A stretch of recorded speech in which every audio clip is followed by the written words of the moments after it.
আসসালামু আলাইকুম গাইস, সবাই কেমন আছেন? আশা করি সবাই ভালো আছেন। আজকে একটা নতুন ট্যুর ব্লগ নিয়ে চলে আসলাম। তো আজকে আমরা চলে এসেছি শালবন বিহারে। শালবন বিহার মানে কুমিল্লাতে চলে এসেছি। তো আমার মানে ফ্যামিলি সহ আর কিছু বন্ধু বান্ধব নিয়ে চলে এসেছি। তো পুরো জায়গাটা আপনাদের সাথে শেয়ার করব। তো গাইস শুরু করা যাক।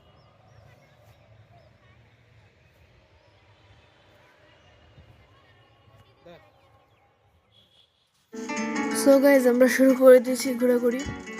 প্রথমেই এখানে বাগানগুলো দেখতে খুবই সুন্দর লাগছে, বিভিন্ন ধরনের ফুল। আবার রাস্তার দুই পাশে এরকম ঝোপ রয়েছে, লাগছে চা বাগানের মতো। রাস্তার পাশে যে ঝোপটা রয়েছে এটা চা বাগানের মতো লাগছে। আর এখানে দেখতে পাচ্ছেন অনেক ধরনের ফুল রয়েছে, ফুল গাছ রয়েছে। মানে এটা দেখতে বোঝা যাচ্ছে না যে এটা ঐতিহাসিক স্থান, এটা বোঝা যাচ্ছে যে একটা মানে দেখে বোঝা যাচ্ছে যে যেন একটা বাগানে এসেছি। খুব সুন্দর জায়গা। আর আমার হাতের ডান পাশে রয়েছে ঐতিহাসিক স্থানটা। তো একটু পরে আমরা ওইখানে যাব। এখানে দেখেন আমার বোন মন যা যা দেখছে তা লিখে রাখছে। আর উপরে হচ্ছে গিয়ে ওই ঐতিহাসিক পোড়ামাটির ফলক, মানে ইটের দ্বারা তৈরি ঐতিহাসিক স্থানটা। তো এখন আমরা চলবো এখানে।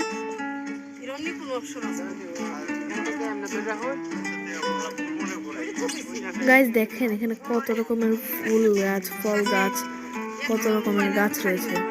জায়গাটাকে এত সুন্দর বানিয়েছে, মানে খুব সুন্দর।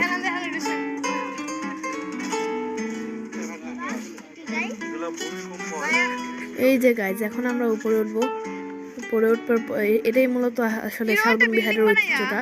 এটার জন্যই হচ্ছে গিয়ে কুমিল্লা বিখ্যাত। আপনারা সবাই এখানে আসবেন।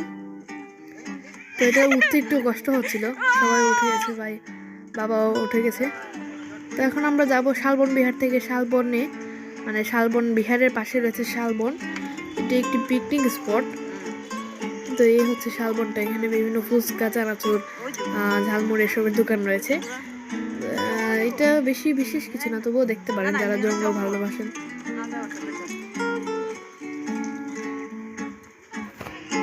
এখানে ঘোড়ার রাইডও নেওয়া যায়, আবার ঘোড়ার গাড়িতে চলেও যাওয়া যায়।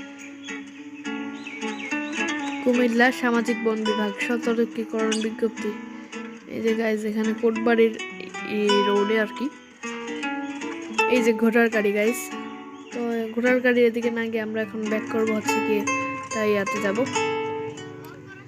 তো গাইজ আমরা এখন চলে এসেছি ধর্মসাগরে।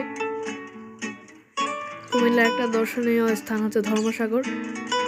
তো গাইজ এর আগে আমরা মিউজিয়ামে গেছিলাম, কিন্তু মিউজিয়ামের ভিতরে ভিডিও করতে নিষিদ্ধ, বা ভিডিও ছবি যেটাই হোক ভিডিও ছবি করতে নিষিদ্ধ। আমরা বাসায় চলে যাবো ইনশাল্লাহ। তো আজকের ট্যুরটা খুবই আনন্দময় ছিল, ঐতিহাসিক জায়গা দেখে। তারপরে মিউজিয়ামে গেছিলাম কিন্তু ভিডিও করতে পারি নাই, কারণ মিউজিয়ামের ভিতরে ভিডিও করতে দেয় নাই। এখন আমরা চলে যাবো বাসায়।